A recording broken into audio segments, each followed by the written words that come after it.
Yeah. Tukulandeni abale brother Mesha Esi tsiku la leronso makamaka ku zokambirana zathu za uthenga wabwino wosatha pene tili nawo ndithu mwa Mulungu kudzera mwa Khristu Yesu mwana wake wokondedwa. Tikha tikupitiriza tsiku la lero buku la Efeso chapter 4 ndi ambaponso ndi chapter 5 pang'ono chifukwa uthenga umene tikhala tikukambirana choka verse 17 komero kafika chapter 5 kukafikira ku verse yake ya 21 mwa chidule chapter 5 zikhala kuti tikuzombera mkola pamodzi chifukwa nkhani yake imene po akuyankhula mepo ndi yofanana ndithu. Komano tisanayambe china chilichonse tiseke maso tipemphere kuti Mulungu atitsogolere bwino. Tipemphere. Odalitsika ndi inu Atate wa Ambuye athu Yesu Khristu amene mwatipatsa kuwala ndi ubwino otere tsiku iliso. Zikomo kwambiri chifukwa mwatiyitananso kuti tikhoza kumvetsera mawu awa amene mukhale mukutikambira, amene mitima yathu inakopeka nawo ndipo sifunanso kuwaleka. Mulole chisomo chanu Mulungu chitsogolere tonsefe mukamvekedwe ka uthenga uwu.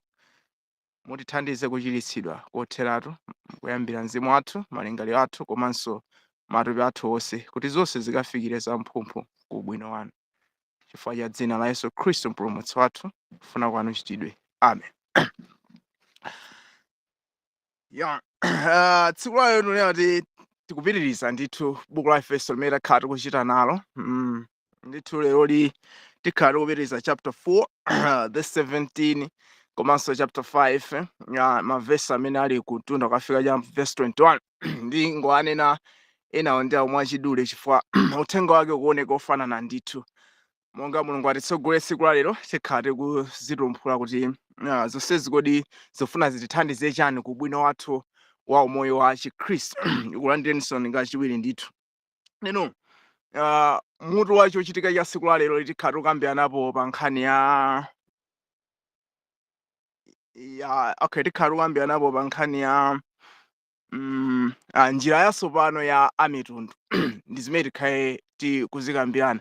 Njira yatsopano makamaka pa amitundu ndi zimeneno tikhale tikuziona tsiku la leroli.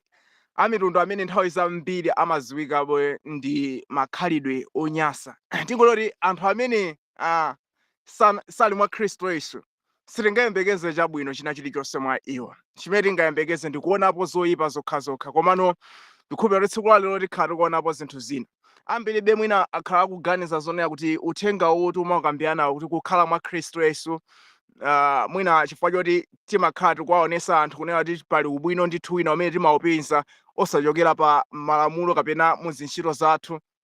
Ena amakhala odabwa kunena kuti zimezi zikutheka bwanji ife amene makamaka tikufuna kutsatira Mulungu, zikhala bwanji kunena kuti tikhoza makamaka kusiya njira ya chilamulo imene makamaka anthu ambiri amayiona kuti ndi yokhala imene ili yabwino, imene ingathandizire iwo kukhala olandirika pamaso pa Mulungu. Koma ife tinayipeza kuti sichoncho kwambiri, sitingalandirika pamaso pa Mulungu chifukwa cha zintchito zathu. Ndife operewera kutalitali, sitingathe kufikira makamaka chisomo chimene chichi ngati ife sitili mwa Khristu Yesu. Ndeno ambiri mwina amakhala kuyankhula kunena kuti tinga anthu awawa akulimbikitsa kunena kuti munthu akhoza kukhala wachisawawa, akhoza kumachita china chilichonse moyo wake bora basi ali mwa Khristu Yesu. Kodi uthenga wathu umene timakhala tikukambirana kodi umayenera kuti ukakhuze zimenezo? Koma ndikhulupirira kuti sitinamphunzire Khristu choncho. Makamaka Khristu watiphunzitsa zambiri kunena kuti khalidwe lathu likuyenera kukhala latsopano losiyana ndi limene mwina tinakhala nalo kale lonse. One day brother Precious Mungwa, Mulungu adalitsike chifukwa chakukhala nafe makamaka tsiku la lero. Ndi lero tikhala tikuona kunena kuti kodi ifeyo tikakhala mwa Khristu Yesu kapena kuti amitundu atakhala mwa Khristu Yesu makamaka zotsatira za makhalidwe awo zinakhala zotani. Ndi zimene makamaka tikhale tikuziona, zimenenso zikhale zikupereka chithunzi chachikulu kunena kuti kukhala mwa Khristu Yesu kumatanthauza zinthu zazikulu, chifukwa mwina zimene ndikale lonse moyo wako sunakhoze kuzionesa zimene zili khalidwe labwino ndithu tikhala tikuliona makamaka po akulilimbikitsa kuti lionekere makamaka mpingo uwu wa ku Efeso. Ndeno tisekule mabaibulo athu tipite makamaka Efeso chapter 4 imene tikhale tikuchita nayo makamaka kuyokera mu verse 17. Mwina ndisanayambe kulankhulapo verse 17 nafuna ndiyankhuleka ichi kunena kuti ndikhulupirira kuti Bible linakhala likukambapo za mitengo yosiyanasiyana imene makamaka ikuyenera kuti itulutse zipatso. Ndeno Bible limakambapo mitengo iwiri ndithu, pali mtengo wabwino komanso pali mtengo oyipa. Ndeno mtengo wabwino ukuyenera kutulutsa zipatso zabwino, amene mtengo oyipa timayembekezanso kutulutsa zipatso zoyipa. So tikabweranso ku nkhani ya anthu amene tili ku dziko lapansi, zipatso zimene tili nazo zikuyenera kuti zikhale zotengera kunena kuti ndi mtengo uti umene ifeyo taphatikana nawo. Ndeno ndikhulupirira kuti pakhonza kukhalapo chiyang'aniro ichi kunena kuti tekeze kunena kuti pali mitengo iyi mtengo wabwino ndi mtengo oyipa. Ndoti anthu amene akuchita makhalidwe abwino ndi anthu amene akuchita makhalidwe abwino, komano chisankho chimene ife tikufuna kuti tichite ndichonera kuti tione mtengo wabwino okha ukubala zipatso makamaka posepo, tisaonepo ngakhale mtengo oyipa ngakhale umodzi. Ndeno kodi ndi njira yanji imene tingagwiritse ntchito kunena kuti tipange mitengo yonse imene ili yoyipa kuti izibala zipatso zabwino? Tingagwiritse ntchito njira yotani kunena kuti mitengo imene iyi ibwere makamaka ku line yonena kuti ikhoza kumabala zipatso zabwino zimene zikuonekera pa mtengo umodzi okha umene ulipo umene ukumatulutsa zipatso zabwino. Ndiye tifuna kuti mtengo wabwino usewu upange zipatso zina zonse zimene zikutuluka ku mitengo ina yonse kuti zikhala zabwino monganso ulo wabwino. Neno ndi zina mwazo zimene ndikhale ndikuzikamba kunena kuti ife anthu amene tili ku dziko lapansi, ife amene mwina tili ena amakhalidwe onyansa olakwika mu ufumu wa Mulungu, kodi tingachite bwanji ife kunena kuti tikabwererawo makhalidwe abwino? Kapena ndi njira itiyo imene Mulungu anayionesera yonena kuti tikhoza kugwiritsa ntchito kunena kuti tikatulutse ifeyo makhalidwe oona ndi okhulupirika. Ndeno ndikhoza kungowerengabe verse yoyambirira verse 17 chapter 4 verse 17 pamene Paulo akunena kuti pamene ndinena ichi ndipo ndichita umboni mwa Ambuye kuti simuyendanso inu monganso a mitundu angoyenda mchitsiru cha mtima wawo. So mukaona verse 17 Paulo akuchitirano umboni tsopano kunena kuti inuyo inde tinakupenzani muli anthu ongoyenda makamaka mmene mungaganizire kunena kuti kaya muyenda motani, kaya muchita makhalidwe otani, zonsezo zimene inuyo mumazilingalira nthawi ina pamene munakhalapo popanda Mulungu. Akunena kuti padakali panonso pano Paulo akufuna kuchitira umboni kuti simuyendanso inuyo makhalidwe ngati amene aja munayendamo kalekale.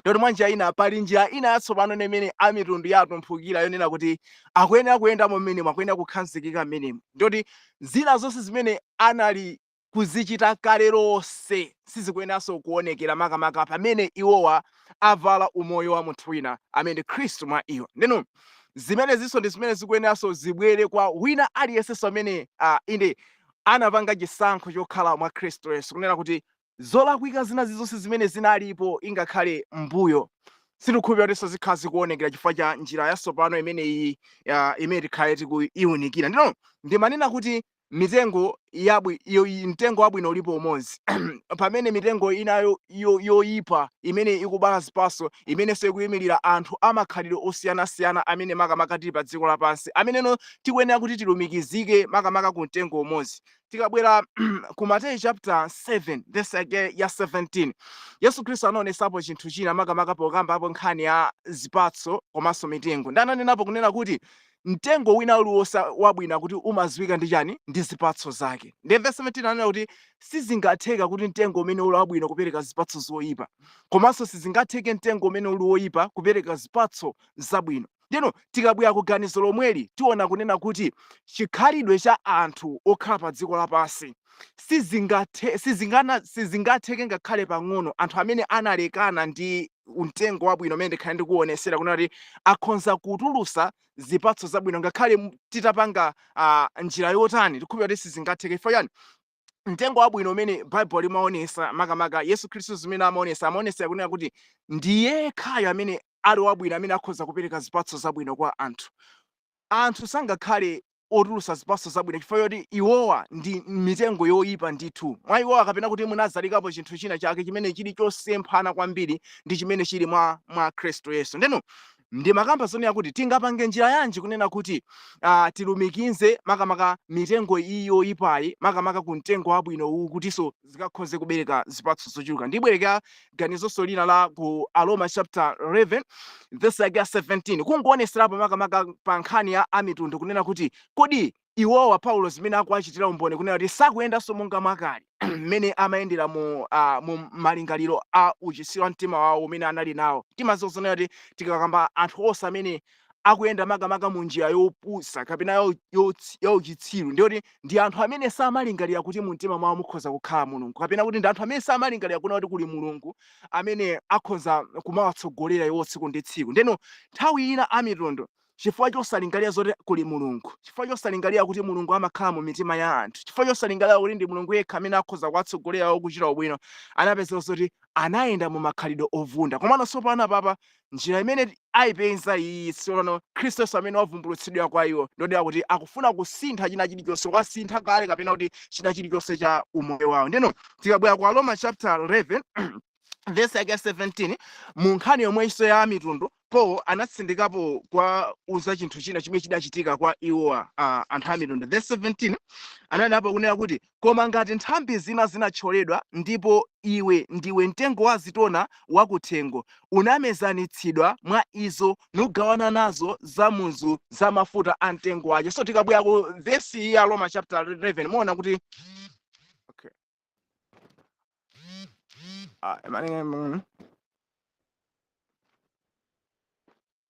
tikabwera ku verse muona kunena kuti Paul akulongosola kunena kuti akuti pali chinthu china chimene chidachitika makamaka kwa amitundu. Akuti pali nthambi zina zinapeza kuti zinathyoledwa, muona kuti amakambapo nkhani ya ana a Israeli amene sanafune kukhulupirira mwa Khristu Yesu. Ndakuti amitundu anapezekana zoti pokhala nthambi zakuthengo, tikati nthambi zakuthengo ndi mitengo imene tikonera kuti munthu kukapeza kuti wakazala mtengo wa zipatso kuthengo, mtengo umene ndoti sungakhale waiwe wekha ndione ndi oti akhoza kugwiritsa ntchito wina aliyense. So tikabwera ku nkhani ya amitundu ndioneti mmene akukamba ngati nthambi zakuthengo ndi anthu amene akanagwiritsidwa ntchito ndi makhalidwe ena aliwonse onyasa aku dziko lapansi chifukwa choti alibe umwinimwini onena kuti ifeyo ndife a Mulungu kapena kuti ife ndife a Khristu Yesu, alibe umwini onena kuti ife tili mbali iti, ali ndi kotsamira kwambiri. So pano Khristu Yesu amene amafuna kuwakoza amitundu buku la Roma anagwiritsanso ntchito mawu amene akutenga mtengo uja wakuthengo uja ndikutani ndikudula ndikuwaumezanitsidwa ndi chani ndi chitsinde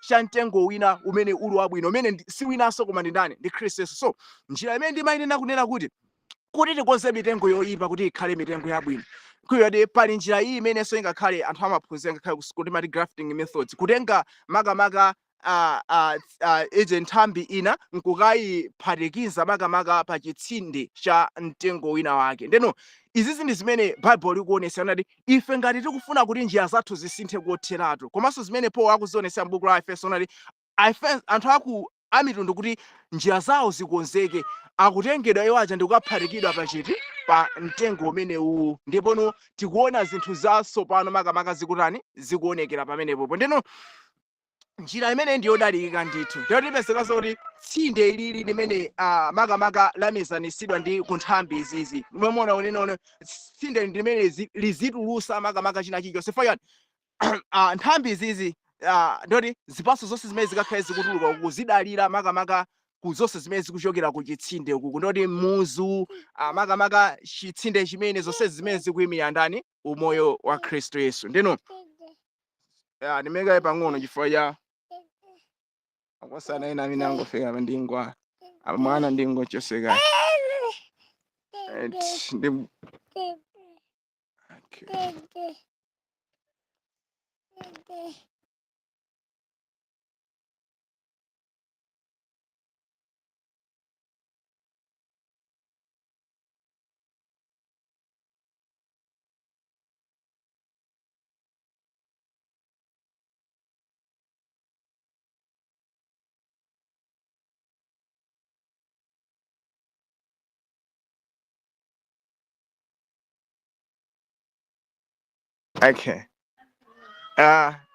tivisona so nandifikira mwana ndi mane akuti ndisiyekayo.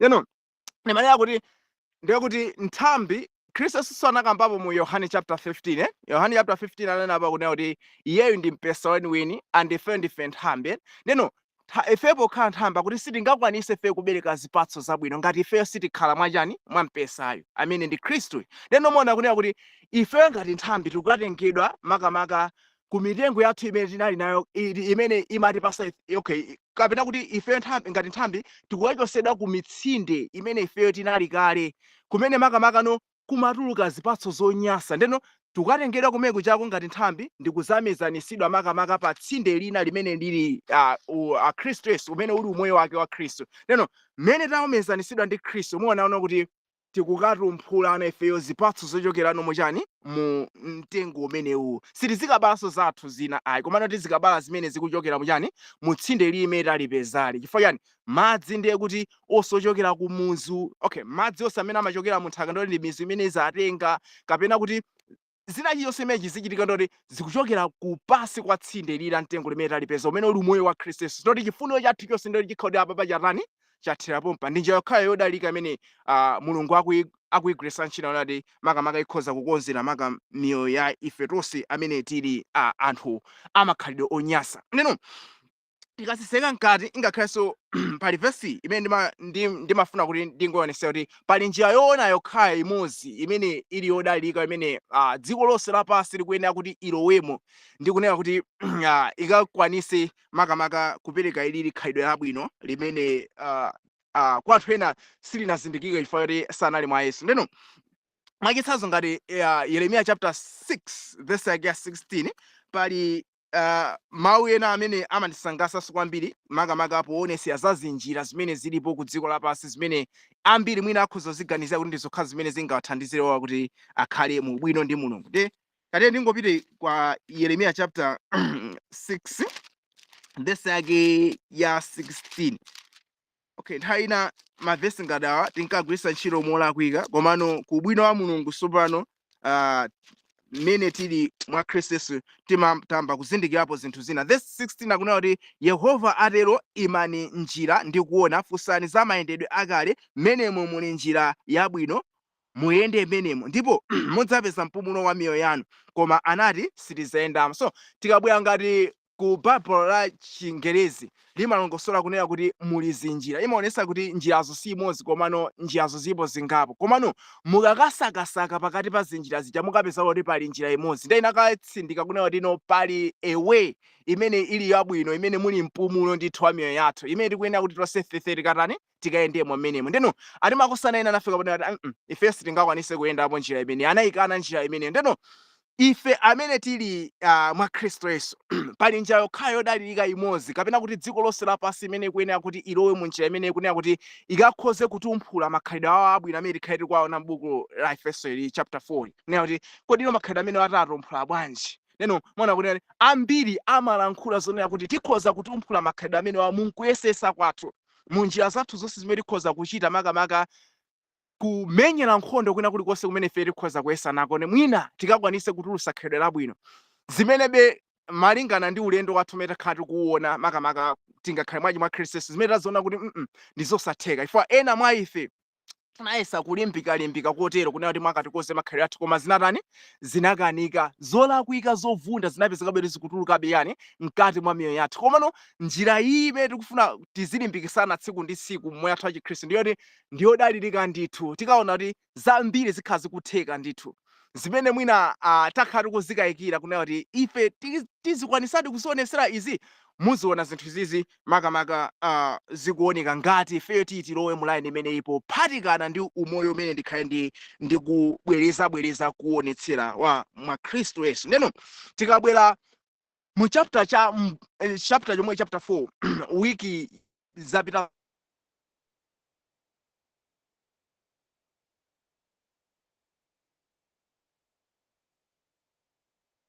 Bible likutumphulapo makamaka njira ubatizo umodzi umene makamaka timaphunzira tsiku limene makamaka chapter 4 verse 5 imene ikunena kuti pali ambuye amodzi komanso pali yani pali ubatizo umodzi. Ndiye pa nkhani ya ubatizo tinkanenapo kunena kuti pali maubatizo ndithu angapo ku dziko lapansi amene adaonekera maubatizo amagulu tingone maubatizo alipo magulu awiri.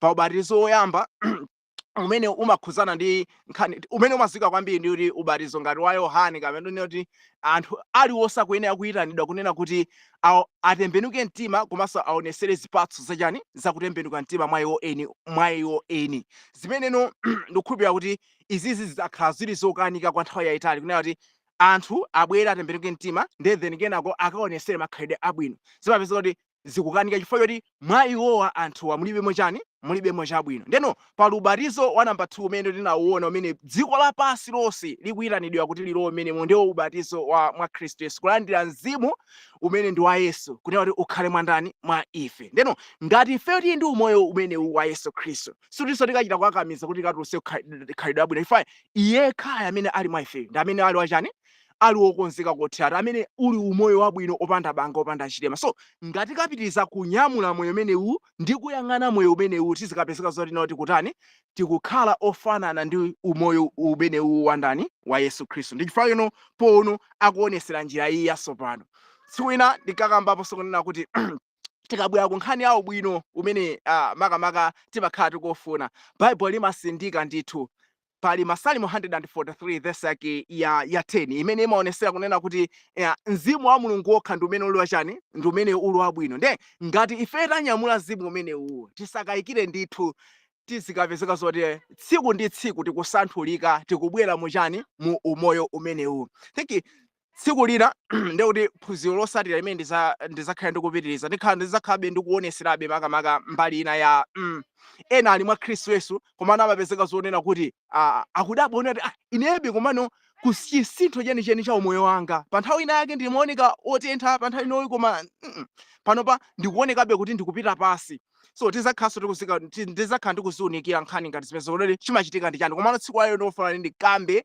zimene zimachitika ifeyo pamene tili mwa Khristu Yesu komanso makhalidwe olakwika onse ovunda amene analipo mbuyo amene po akufuna kuwasindika tsiku layo kuti sazikhaso akuonekera pakati pathu akuyenera kuti akhale kuti apita kutali ndi umoyo wathu wa tsiku ndi tsiku ndeno tikabwerano tibwereni ku buku la Efeso makamaka poti tinangowerengapo verse 17 ndeno muoneno njira yatsopano khalidwe latsopano limeneno amitundu anaonesera kapena kuti limene analitumphula limene ndikale lonse iwo ano analibe Efeso chapter 4 verse ageno ya 18 verse 18 akuti kale ndeno muona kuti zimeneno akuti anayendamo mu chitsiru cha mtima wawo chapa verse 17 verse 18 akuti odetsedwa nzeru zawo odetsedwa nzeru zawo oyesedwa alendo pa moyo wa Mulungu chifukwa cha chipulukiro chili mwa iwo chifukwa cha kuumitsa kwa mitima yawo so verse 19 akuzaniranso kuti amenewo popeza sanazindikira chani kanthu konse anadzipereka okha kuti akhumbe zonyasa kuti achite chidetso chonse mu umbombo so izi zino ndi zina mwa izo zimene amaonesera makosana amene wawa pamene analibe umoyo wa ndani wa Khristu Yesu kapena kuti onse amene asali mwa Khristu Yesu zimene amayenera kuonesera ndi zimene zichifayani komano muona kuti mukawionesesa vesi muona kuti chimene chimapangisa kunena kuti anthu aonesere khalidwe limene likumakhala kuti 1 anthu wandoonera kuti aumitsa mitima yawo sakufuna ku ife uyesa imeneyi kuti alandire cha mzimu cha Mulungu tikabwera mu Aheberi chapter 3 verse 15 amene kuti paliponso amene ife tikhala tikumva mawu a Mulungu akuyankhula sitiyenera kuumitsa mitima yathu timayenera ku ife uyesa iyi kuyipereka kwa Mulungu kuti achite monga mwa chifuniro chake ndi umoyo wathu zimene zina mwazo tizikhabe tikukumbusana kuti paja chifuniro cha Mulungu paja ntchito ya Mulungu ndiyo yonera kuti tizipitiza kuyang'anabe ndi kukhulupirirabe mwandani mwa Khristu Yesu malingana ndi Yohane chapter 6 verse 29 komanso verse 40 nde izizi ndi zimene Paul akuzinena kuti amitundu awawa amayenda zimene zizichifayani analowumisa mitima yawo plus yawo malingaliro awo analodwesedwa osafuna kuti ayanjane ndi malingaliro olondola amene ndi a Mulungu neno komano pa nthawi iyi tikabwera pa verse 20 akuti koma inu simunaphunzira Khristu chotero so makhalidwe onse amene anali nawo kuchifukwa analibe kudziwa makamaka chiphunzitso choona cha Khristu panonso pano chifukwa kuti mzimu wa Khristu uli mwa iwowa umene uzaonekera mu njira yoona so mzimu umene uzikhala kuwaphunzitsa daily mu njira yotani yoyenera so Khristu azikhala kukuphunzitsani zosemphana ndi zimene inuyo munali nazo poyambirira makhalidwe anu olakwikaja sikukwazipitisabe kuoneka Khristu akuyenera kuti aphunzitse mwa inuyo makhalidwe otani oona tikumbukira kunena kuti paja mzimu wa Khristu umene uli mwa ife ntchito yake ndiyonera kuti ukatiphunzitse ifeyo njira imene ili yotani yoyenera kuti ife tiziyendamo tsiku ndi tsiku. Ndiyoti manja ina taphatikana ndi iyeyo tizimva mawu m'makutu mwathu. Yesaya chapter 30 verse again 21-22 kuti makutu anu azakhala kumva mawu potembenuka kula manja la manzere kuti njira ndiyi. So tizikhala tikumva mawu nati tikati tichite chosayenera mzimu wa Mulungu umatisusa kuti ichi sikuyenera kuchita chonchi, sikuyenera kuyenda motere ukuyenera kuyenda chonchi. Ndi zimene zizikhala zikuchitika ndi umoyo wathu. Zonse zimungodalira kunena kuti tifuna taphatikana ndi ndani ndi umoyo umene uli umoyo wabwino. So tikabwera mu verse 22 akuzapitisa nokuonesera kunena kuti chidachitika no mu moyo wa anthu a mitundu amene andi chani. Muona kunena akunena kuti ngati mudamva iye ndipo munaphunzitsidwa mwa iye monga choonadi chili mwa Yesu. Verse 22 kuti kuti muvule kunena za makhalidwe anu oyamba, munthu wakale wovunda potsata zilakolako za chinyengo. Verse 23 koma kuti mukonzeke mukhale atsopano mu mzimu wa mtima wanu. So muona kuti amitundu tsopano akuyenera kuti avule anayenera kuti avule makhalidwe awo onyasa osamene anali nawo ndeno avale makhalidwe ena osiyana ndi makhalidwe amene anali nawo umene uli umoyo weniweni wa Khristu Yesu. Mwachitsanzo ngati Aroma chapter 13 verse yake ya 14 Paul anakamba pasonkhanira kunena kuti akuti ife tikuyenera kuvala Ambuye Yesu ndipo tisaganizire zathupi kuchita zotani zofuna zake. So paliponse pamene ife tavala Khristu Yesu zofuna za matupi athu kapena kuti zofuna za malingaliro athu zimapezeka kuti sizikutaninso sizikukhala ndi gawonso makamaka pa umoyo wathu. Chifukwa chani? China chilichonse chimene ife tikuchita zimadalirano chimene chikuchokera mu chifuniro cha mzimu wa Khristu Yesu umene tinaphatikana nawo. So izi zimene akuzinena pakunena kuti tsopano amitundu akuyenera kuti makhalidwe awo ovunda oyambirira aja akhale kuti avulika sakutaninso sakupezeka pakati pawo. Ndiyoni mwachitsanzo ndoti kwa ifenso amene tili mwa Khristu Yesu tinali makhalidwe ovunda ena ndiyoti mwanja ina zimenezi sizimayeneranso kuti zionekere mu moyo wathu mmene talowa ife mu njira ina yatsopano ya Khristu Yesu. Tikumbukire kunena kuti pali chinthu ichi chimene takhala tikuchikambirana makamaka m'maulendo athu uthenga wabwino wosatha kunena kuti tilowe mu njira imeneyi. Buku la 1 Korinto chapter 6 verse 17 akunena kuti Yesu amene akuti mzimu wa munthu paliponse umene waphatikana ndi mzimu wa Ambuye umapezeka kuti walowa muchani mu umodzi. Ndoti mwachana operation imene imakhala yoyambirira kuchitika pa umoyo wa munthu wina aliyense ndoti mzimu wa munthu ndi mzimu wa Mulungu ukaphatikana chonchi then mzimu ukakhala yani ukakhala umodzi. Then tikabwano chimene chimakachitika pakachitika zinthu ngati zimene zimaona kuti 2 Korinto chapter 5 verse 17 imakatumpulana kunena kuti chifukwa chonena ife taphatikana ndi Khristu Yesu akuti zonse kuti zimapezeka kuti zakhala zachani zatsopano. Ndiyoti mwanjiyana munthu umakhala kuti pompo iweyo ndiwe cholengedwa chatsopano. So tikanaona kuti wakhala cholengedwa chatsopano ndiyoti mwanjiyana chimene chinali kumbuyo uku kusiyikananso sikaonekanso. Ndiyoti mwachitsanzo kuti ndi mtengo uja oyipa uja ndiye kuti waphatikana ndi mtengo wabwino ndiyoti ukukuno ukatosala chani zipatso zina zimene zili zabwino ndi zimene zina zaizo zimene Paul wakhala kuzionesera makamaka m'mabuku ake kunena kuti ifeyo tsopano tikayendano mwachani mwa njira ina yosiyana ndi kale lonse limene ifeyo tinayenda. Nono tikasiseka nayo verse yake ngati 25 akunena kuti mwa ichi mutataya zonama lankhulani zotani zoona yese ndi nzache pakuti tili ziwalo wina ndi nzache. So muona kuti pakati pa anthu amene ali ndi vuto la ngati mabodza okonda kulankhula bodza muona kuti tsopano pa nthawi iyi Paul akunena kuti bodza lija silikuyenera kuti likapitirirenso. Anthu akuyenera kuti ayambe kuyankhula zoona. Kumbukira ine nthawi ina timakhabe tikuzikakamiza kunena kuti ndingatani kuti ine ndisamayankhule bodza zimapezeka kuti chifukwa cha chikumbumtima chathu cholakwika chimene tili nacho chinapeza kuti mwina tikucheza ndi azinzathu kungopezeka kuti tayankhula mabodza kenako ukafika kunyumba kumakhala ndi maligret kodi ineyo khalidwe yanga ndiotani inapezeka kuti ndangoyankhula bodza then ndikumachita ligret pamapeto ake chinja ndayankhula chatu sichoona ndi chabodza chokhachokha. Kodi mabodza ngati amene tingawathe bwanji? Ndimaona kuti munja ina iliyonse yakuyesesa nesi ndikukhulupirira kuti ingathandize makamaka kukonza khalidwe imene la ubodza. Komano mmene taphatikana ife ndi umoyo wa Khristu Yesu paja tikumbukira kuti bodza ndi khalidwe lina limene likuchokera kwa mdierekezi. Paja mu Yohane chapter 8 verse 44 ananena kale kuti iye ndi tate wa bodza, ndipo paliponse amene akhala kukamba bodza amakhala kuti akuzikamba iye mwini. Ndeno tikabwera kubodza lonse la mdierekezi liona kuti iye chifukwa choti anazitengera fundo ina yosiyana makamaka ndi fundo imene ili mu ufumu wa Mulungu, kuti iye anazipatula makamaka kuti asalumikizane ndi umoyo wa Khristu Yesu. Paja choonadi china chilichonse kapena chilungamo china chilichonse chili umoyo uwu wa Khristu Yesu.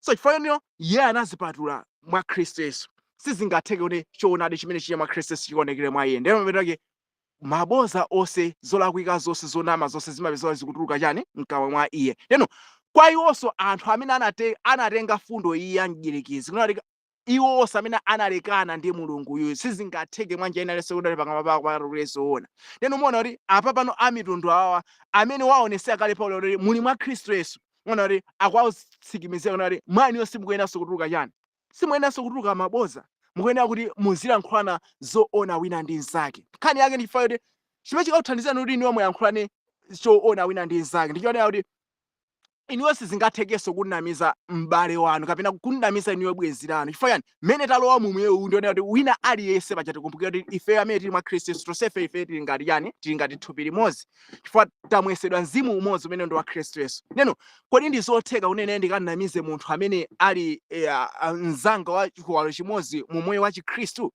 Chifukwa choti Bible likunena kuti ife ngati tinakhulupirira Khristu Yesu, ife tonsefe tikupanga mpingo wa Khristu umene lili thupi lake. Ndeno ngati ife tili pa thupi la Yesu Khristu, kodi ine ndinganamize ndingazinamize ndekha popeza ine ndine chiwalo cha pa Khristu Yesu? Kodi ine ndinganamizenso mnzanga? Mona kuti sizingathekenso zimenezo chifukwa cha chikondi chonse imene ndinachine mwa Khristu. Ndikapeza kuti ndikulankhula abwenzi anga zoona zokhazokha. Powauza chinthu sindiwauza chinthu chosemphana ndi zimene ine ndikhoza kuchita, ndiwauza chinthu chimene chili choyenera makamaka chimene ineyo ndingakhoze kuchitira. Ndoti paliponso pamene tikucheza ndi abwenzi sipazekanso pakutulukanso nkhani za mabodza, zikapeza kuti pakutuluka nkhani zoona zokhazokha. Faya ndikuzindikira zoona kuti anthu awawa ndi ziwalo zimodzi za mwa Khristu Yesu, monga inenso ndili chani, ndi chiwalo cha Khristu Yesu. Neno tikatsitsika musi verse 26 akunena kuti kuyani koma musatani musachimwe, dzuwa lisalowe muli chikwiyire. So zina mwazo ndi zimene zionera kuti munthu amene ali mwa Khristu Yesu,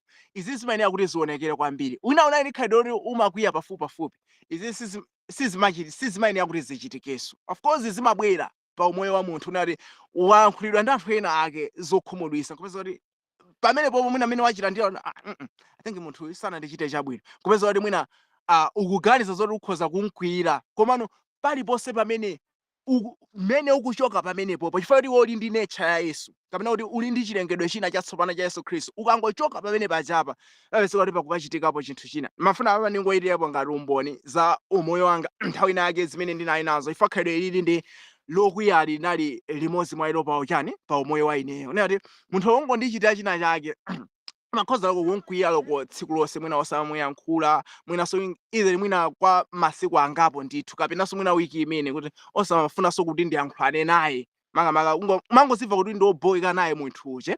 Komano mmene tili mwa Khristu Yesu tikunena kuti makutu athu akuyenera kumamva mawu potembenuka ulamanja ulamasa kuti njira ndiyi. So ndikakhala mwa Khristu Yesu, Khristu Yesu akundiwuza ase khalidwe imene ili ndilolakwika, ili ndilosayenera. Toti mzimu wake wa Khristu Yesu undiwunikirane kukhalidwe limene lilo tani loyenera. Sindikuyeneranso kuti ndimkwiyire munthu chonchi. Ifake Paulo akunena kuti mukwiye kwiyani koma musachimwe. Komano sindikukhulupirira ambiri amene alowa mu mkwiyo kunena kuti zingatheke kulowa mu mkwiyo nkutulukamo osachimwa. Chifukwa yani ambiri nthawi zimene ukakhala kuti wakwiya zimene zimabwera m'malingaliro zimakhala zolakwika zokhazokha, mwinanso zofuna kuchotsa moyo wa munthu wina wake amene chifukwa choti wakukhumudwitsa mu zinthu zina. Yesu Khristu akakhala mwa inuyo, khalidwe lili silimaonekeranso. Munthu kumkwiyira munthu wina wake sizimathekanso. Umakhala kuti munthu ngakhala akuchitira chonyansa, wapezeka kuti munthu ukupezeka zotibe ukusangalala naye munthu uja, ukukondwera naye be munthu uja.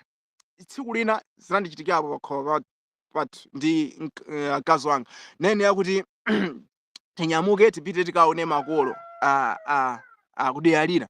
Neno nthawi yoti ino ndikonzeke kuti tizinyamuka tikaone, napezeka zoti ino tasemphanapo pa chinthu china. Nene alingalira zona okay chinthu chachitikachi khaidwe chanangozi kuti angubwera ngopeza ndangokwiya basi nangokhumudwa kuti I think sanachite bwino munthuyu. Ndeno yaja anakonzeka kunyamuka kumatani kumapita ine ndinatsalapo mbuyo ndi sanakonzeke koma sana zozole ndakhumudwa kuti ati sindipitanso. Then kenako pakupita maminisi ena yocho wanyamuka ngena kuona umoyo wanga nonamba kuzunzika malingaliro kuti kumeneyo njiya ndikuchita ndiyoona chabwino tasemphana pa chinthu ichi kodi no ndikuyenera kuti ndikhonza kumukwira munthu uja chonchi kodi iyi ndi njira yoyenera kuti ndikhonza kusolvera vuto ilili. Then apezeka zoti nthawi ikupita dzuwa likutsika musi ndithu kulupita kuti likhonza kukalowa. I think munthu uja akamabwera tizakhano bwanji chanjani chathu chizakhala chotani. Napezeka zoti pompo namba nokusinkhasinkha mwakuya kwambiri njira ija ndagwisa ntchito ija ndiyosayenera ndakwira munthu uja ndakwisa kosayenera sinachite bwino ndithu. Pompo napezeka ndanyamula madzi ndakalowa kubafa kuyamba kusamba ngena nkuyamba ulendo womutsatiranso munthu uja. Then njira ija ndimatofika nombo matothamanga kunoti I think ndikafikepo nthawi yabwino ndikampeza munthu uja pano. Mene ndakafika kumene uja mama ndikuonese nkhope yokuya napezeka ndangofika ndikungosekerera. That's akundifisa mwabwera enda ndabwera okay nanga nyina chitika ndichano basi mezi satiyanya. So ndingofuna ngoti chitira pompo nayo kuti nature imene tili nayo ya Khristu Yesu imatitsutsa imatifikisa mpaka na pa chimene chili choyenera. Kuti khaidwe ili limene waonesera papa ine si khaidwe langa panga njira iyi ndipo umapanga iweyo mwinaso mosaganiza ati zimene iweyo mwina ukanatha kuzichita mwakuyesesa kwako. Chifukwa khaidwe lomweli nthawi nake ne ndikakondwera nalo nkalichita palibe imene ndimaona kuti cholakwika komano pano pamene ndili mwa Khristu Yesu ndikachita chomwe chija chimapeza kuti nature yanga ikunena kuti ase mwalakwisa pangani njira iyi chifukwa imene ndimene iliyotani yoyenerera mpaka nadi munthu umapeza kuti ukuyenda mu line imene ichayi. So zimene ndi zimene tsiku ndi tsiku zimakuchita uplift zimakhala zikukukuza iweyo mumwe wako nkoza I think ineyo ndasinthikadi sinedi ngati wakale. Ndikumbuka nthawi ina azibalanga napeza ndakwira tsiku losusa yankhula tsiku lina basi umoyo wa Khristu Yesu nafika pomali lemba ma message kwatomezira kunati abale nthawi nake of course ndimapemphera munthuni komano pano pandazindikira zonera kuti pana njira zina zake zolakwika zimene ndimakuchitira ndikakukhumudwirani mwina osafuna kuti ndikuyankhuleni sindimakwanisa ngakhale kunena sole kwa munthu ndikamulakwira ndimangopeza kuti ndangosintha basi ndangoyamba kumangochita zinthu zabwino kuti munthu angozindikire yekha kunali I think munthu wasintha simene analili muja kunena sole inali vuto kwa ineyo. Ena azafika none potolemba ma message kwatomizira zibalanga kuti nakhala ndikulakuyanisi nakhala ndikupangiranisi unikhululukire khaidwe imeneja sinali labwino. Panopa moyo wanga sizingathekenso kunena kuti munthu ina ndamulakwira ngakhale iye atakhala kwa ndiyeyo yazozoti ine ndikumuyankhula kuti sole chifukwa umoyo wina wa Khristu Yesu ndi umene unatifikira ifeyo. Mkulu wina mala amene ndimagwirira ntchito anafika nachokapo nasiyapo munthu wina amene amaphunzirapo ntchito. Ndiye nditansiya amene paja nazapeza kuti pobwera chakudya chimene ndinasiya chinali chochepa. So mene ndinkabwera nazapeza kuti pabwera munthu wina wake ati asonkhana za mmemo kuti afuna aphike chakudya ifo adampeza munthu yakuphika phala ndanazati zosenera kuti uphike phala tiyeko ndiwe ndigula ufa ndiwonjezera tidye pano. Ndeno ntafika munthu uja anapeza zoti ndikuwafunsa tase chakudya mukuphikazi zinthu zomwe azitenga kuti nde anandizoti pali mkulu wina akakagula ndiwo atipeza pompano ndi amene watipasa zinthuzi kunena kuti zitithandizire. Ndeno munthu uja amene amabwera ine ndinazatuluka panja mu shopu muja nkukamulonjera kunena muli bwanji. Munthu uja anapeza kuti sakundiyankha akungondiyang'ana kodi munthu uyu ndiwotani nasayankhulaso muli bwanji sakundiyankha ndanazendeyankha kuti kodi inu ndine tikudziwana bwanji munthu yakuyankha chonchi. Lengena kona zafika nokunena kuti ine namba nokuzichita introduce muonesera kuti ine ndine mmodzi amene ndimakhala ndi mwana amene mukupanga naye zophika mu shop uyu ndimakhala naye ndine ndinachokapo kaye ndakunena pompo muja anapeza nakwiya kwambiri kuti ati zimene mwachitazo ndizosenera ndi zikukhuzana bwanji ndichonera kuti iwe okhala kundiziwisa zoti umakhala ndi iye ndi inezi kundikhuza chani mpaka nafika pone wali wakhumudwa nani akunena mpaka nasakhoza kusiya chakudya chicha osadya chani athu kazigulira zina chifukwa sameneya kuti atodziwitsidwe kwa munthu uneyo kuti iye ndi amene wakuchita support mwanayo kuti adye chakudya pa tsiku limeneli. Kena mwene ndafika kuona kuti amwene mundikhululukire.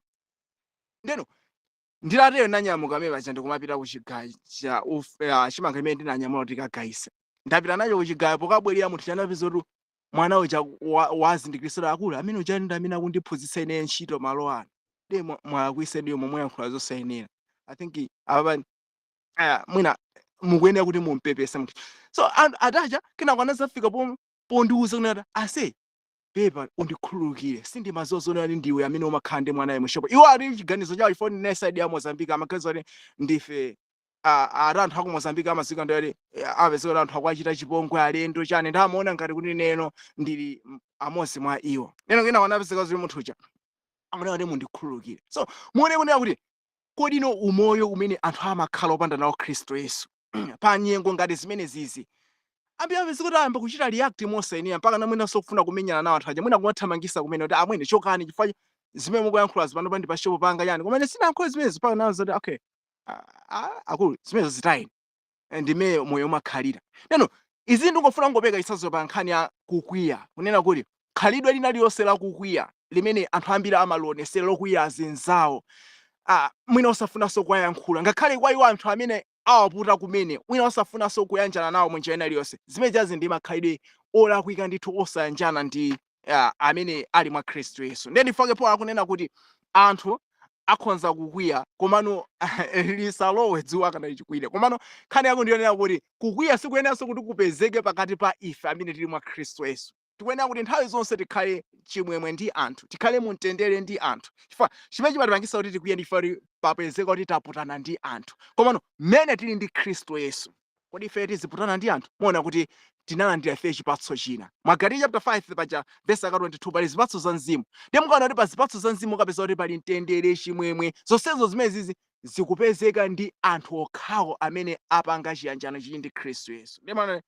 pali zambiri zimene tikhoza kuchitira umboni pa moyo wathu mmene takhala tikudusira zimene mwina ndi zosemphana ndi zimene kalekale ife timaziona kuti ndiwo makhalidwe athu otiyenera kuti tikhoza kumakhala pamodzi ndi anthu. Lero nditsetserekebe ndi mavesiyo makamaka pamene akuoneserabe makhalidwe ena ovunda amene sakuyenera kuonekeranso pa njira yatsopano ya amitundu amene alandira nayo Khristu Yesu. Verse 27 akuti ndiponso musampatse malo mdierekezi. Tikabwera mu buku la Yakobo amanena kuti tinkanize mdierekezi ndipo iye azatitani azatithawe. Ndakunena kuti wakubayo wakubaya Satana asabenso. Verse yake ya 28 wakubaya asabenso koma makamaka agwiritse ntchito nagwira ntchito yokoma ndi manja ake kuti akhale nacho chakuchereza otani wakusowa. Ndimaona kuti nkhaniso yakuba anthu amene tili mwa Khristu Yesu sizingatheke kuti izionekeranso pakati pathu kapena kuti amitundu amene wawa saneneranso kuti khalidwe imene lizikuonekera. So akuyenera kuti munthu alimbikire ntchito azigwira ntchito tsiku ndi tsiku kunena kuti ngati wasowa chinthu chimene chimapangisa kuti munthu abe ndife kuti wasowa ngakhale ena amangokhala ndi mtima osakhutisidwa koma ife amene tili mwa Khristu Yesu tikukhulupirira kuti timakhala kuti takhutisidwa ndi zimene ife tili nazo kaya ndi zochepa kaya ndi zambiri zoti nthawi zonse tikukhutisidwa nazo. Ndeno anthu amene sali mwa Khristu sameza ndi osakhutisidwa angofuna kuti azingokhala ndi zambiri azingozundikira paja muzu wa zoyipa kuonekera pa chikondi chachani chapa ndalama ndi zina zonse. Ndoti anthu amene asali mwa Yesu ameza kuti angofuna kuti azingozundikira zinthu zichi koma ife mmene taphunzira Khristu Yesu timakwanisidwa ingakhale ndi zochepa zimene tili nazo. Kuba kwina kulikonse kumene kumakhala sikungaonekereso. Kuli anthu amene muzintchito noyenda anthu osokoneza anthu akuba ngakhale loko ma-workshop awo anthu ena ndakuba kwambiri koma izizi zimene ukamba zoti ngati tili mwa Khristu Yesu khalidwe ili silimaoneka kuonekeranso silionekeranso ndithu ngati ife tikuyang'ana daily pa Khristu. Ndikukhulupirira kuti zina mwa izo ndizakhala ndikuzikamba mphunziro limene ndikuli nayo tibwera nayo kusogoloko limene tizakhale tikukambirana ngati ino zikuonekera chimakhala chikuchitika ndi chani iwe Yesu yetu uli ndi Christ chimakhala chikuchitika ndi chani zimene zomwezo tizakhala tikuziona zimenezo komano apa ndikufuna kusindika kuti izi sizimayenera kuonekeranso mwa munthu amene wayenda munjira yatsopano amene akuyenda ndi Khristu Yesu moyo wake wa tsiku ndi tsiku. So kuba sikukhalapo. Ndeno verse 29 kuti nkhani yonse yovunda isatuluke mkamwa mwanu, koma ngati pali ina yabwino yakumangirira monga mofunika ndiyo kuti ipatse chisomo kwa iwo akumva. So nthawi zina imapezeka kuti ukakhala pamalo kucheza ndi anthu kumangocheza nkhani zopanda pache zonena kuti mwinanso singatithandize, mwina kutaya nthawi yathu mwina 1 hour kapena 2 hours kapena mwina umangokamba nkhani za ndale kapena nkhani za mipira. Munthu amene ali ndi Khristu Yesu mzimu wake paja kunena kuti muli ana a Mulungu ngati inu mutsogozedwa ndi mzimu wa Mulungu. So nthawi zonse umene mukuyankhula ukangoyamba kuyankhula uko nkhani zopanda pache zovunda, mzimu wako umatova kutsutsika. Ine ndichedwa bwanji ndi nkhani kuyichitira umboni. Ubuka eneloko nthawi zina ndimakonda kwambiri kaya nkhani za mipira, kukonda kucheza nkhani ya mipira ndazizanga. Komano panopa imandivuta nkhani kuti ndicheze nawo. Chifukwa chani? Nthawi yonena kuti ndizipereke moyo wanga kuti ndikafufuze kuti za mipira zikuyenda bwanji panopa nthawi imeneyo ndilibe.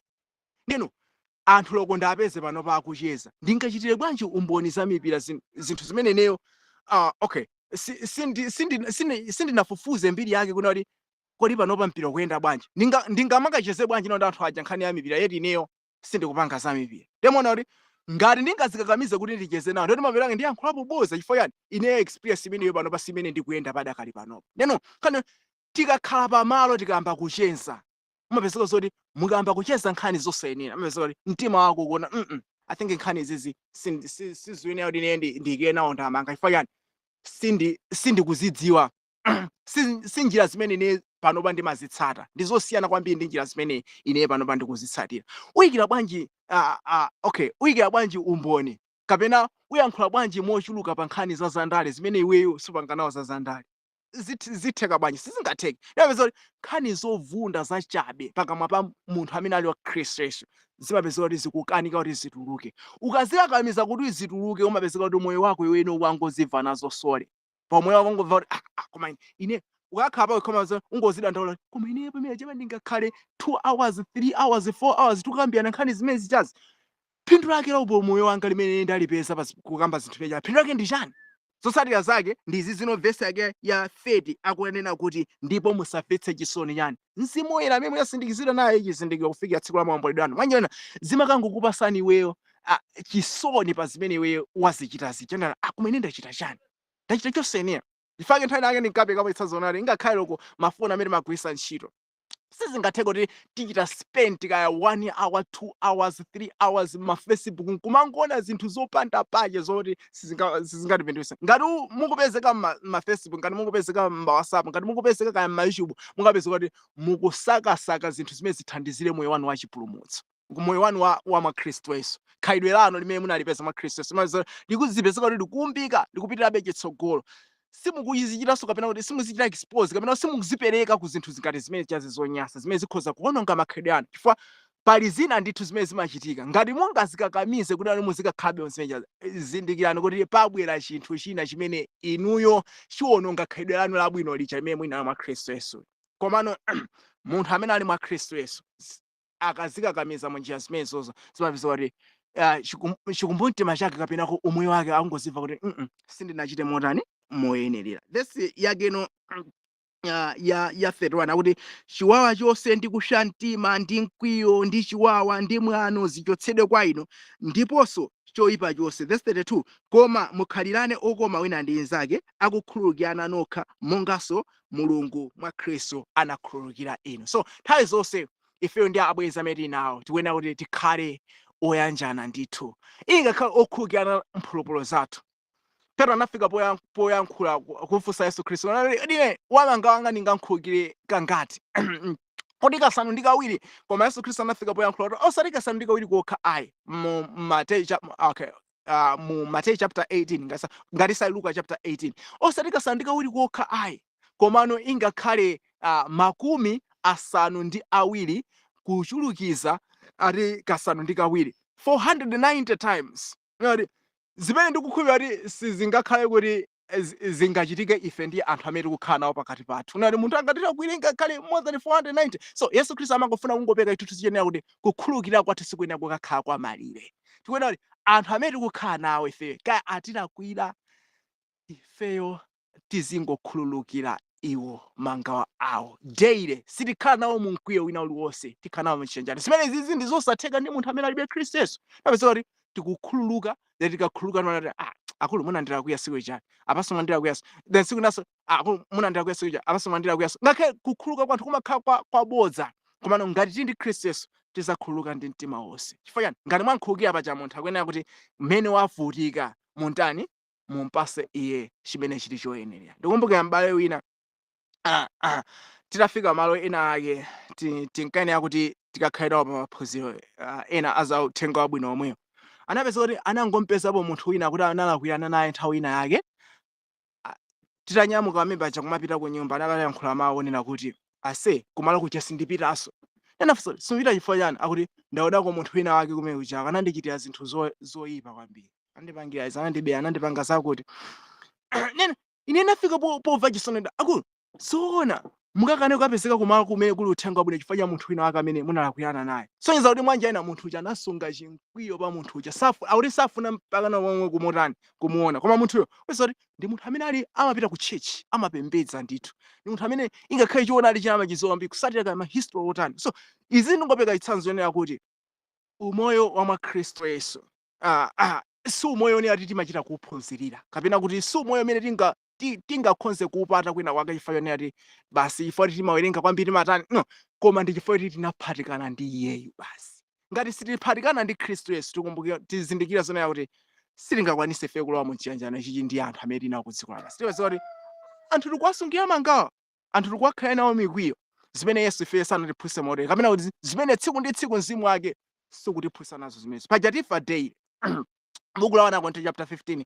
amakamba zimene zikunati tidziyenera kufa tsiku ndi tsiku ndona mwanja ina makhalidwe athu olakwika amene tinali nawo kalekale akuyenera kuti daily azikhala akusandulika paja kunati tikuyenera kuti tisandulike mwakukonzanso kwa chani kwa malingaliro a moyo wathu of course si zinthu zonena kuti zimachitika tsiku limodzi chifukwa chani tikumbukire izi kunena paja munthu akamatembenuka mtima si malingaliro amene amatembenuka mtima kapena si thupi limene limatembenuka mtima koma ndi chani ndi mzimu umene umatembenuka ifo mzimu wako ndi umene umaphatikana ndi mzimu wandani wa Yesu Khristu malingaliro ako amakhalira ali momwemo thupi lako limakhalira ali momwemo zilako wako zinazo sa umoyo wako zimene unali nazo zimakhalira ali momwemo komano mzimu wako iwo wasandulika wasinthika so mzimu wako ndi umene wakhale okay mzimu umene wasandulika nawo ndi umene ukakhala ukuphunzitsa chimene chili chani chili malingaliro plus apo chimene chimatuluka chizibweyaso chani kuthupi zimene zikazitanira nazo pa Khristu Yesu then ndikupezeka kuti ukulowa no munjira yani ukukulabe munjira yatsopano ya Khristu Yesu neno ndi ma experience ena mwayo amene tikuyenera kuti tiziwapeza tsiku ndi tsiku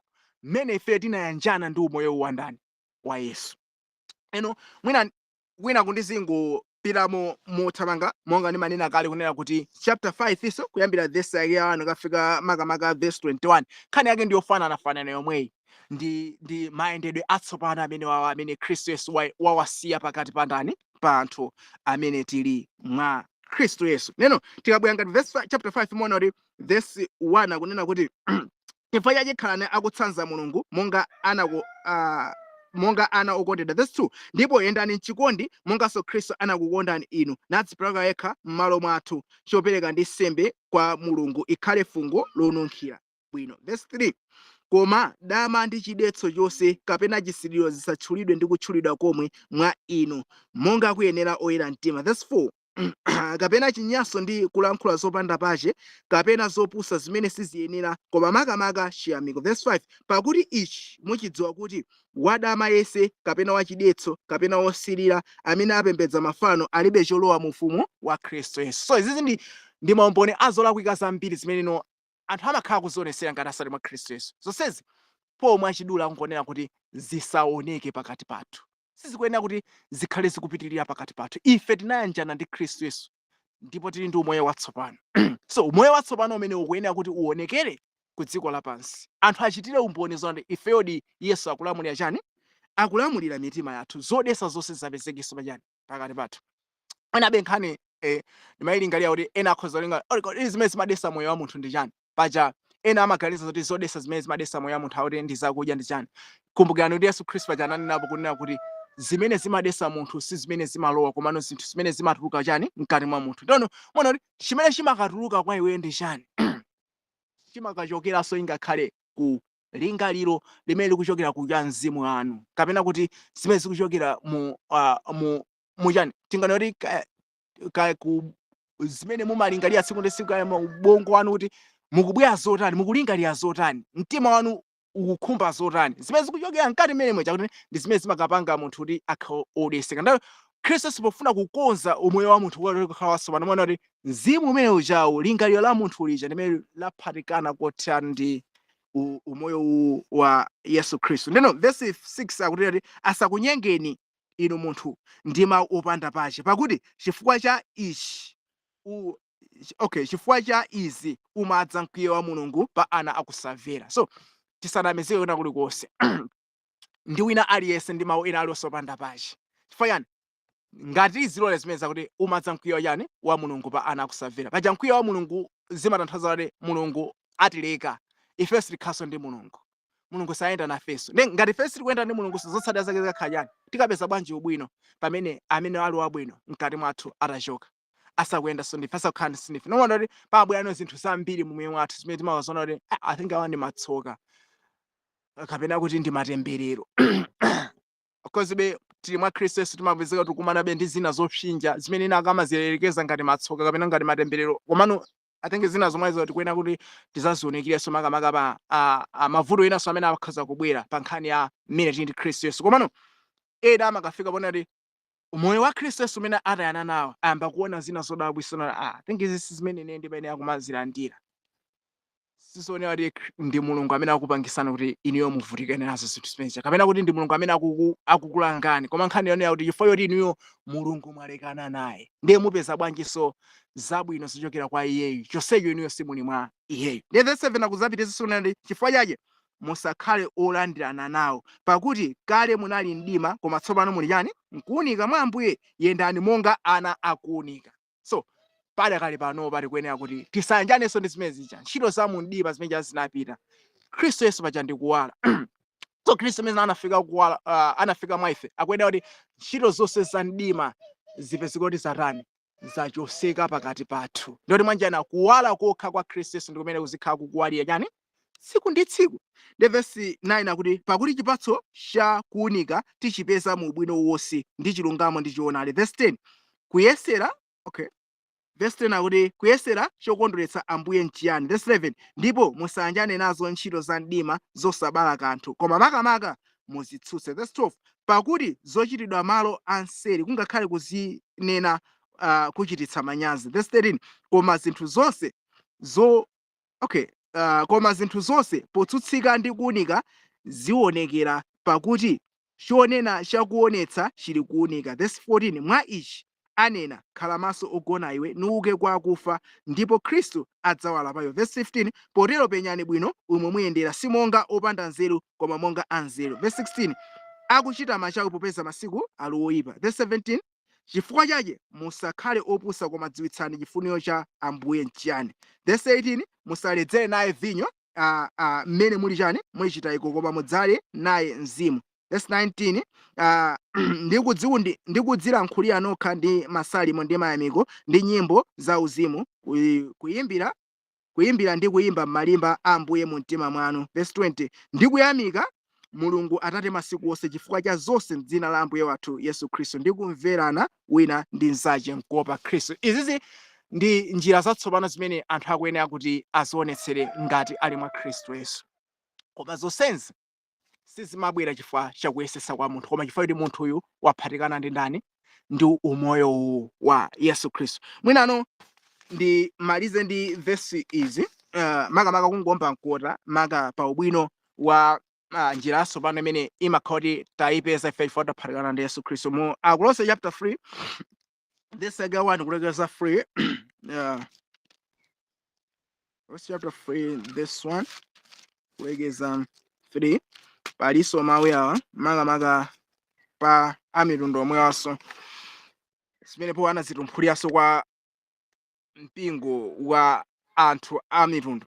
This one chifukwa chake ngati munaukitsidwa pamodzi ndi Khristu funani zakumwamba kumene kuli Khristu wokhala pa dzanja lamanja la Mulungu. Verse 2 lingirani zakumwamba osati za pa dziko ayi, pakuti munafa ndipo moyo wanu wabisika pamodzi ndi Khristu mwa Mulungu. So mwanja ina ifeyo daily paliponse pamene tikukhala, nthawi yonse pamene tikukhala, tikuyenera kuti tilingalire za umoyo umene utsopano umene tili nawo mwa Khristu Yesu. Sitinanso tilingalire za nthu za pa dziko lapansi. Chifukwa yani za pa dziko lapansi ndi zachabe zoti sizingakhonze kupereka ubwino wina uliwonse kuchani kumoyo wathu. Koma tiyenera kuti tilingalire umoyo umene uwandani wa Khristu umene wapatsidwa payani pa moyo wathu. Ndakunena kuti ifeyo moyo wathu wabisika mwandani mwa Khristu Yesu.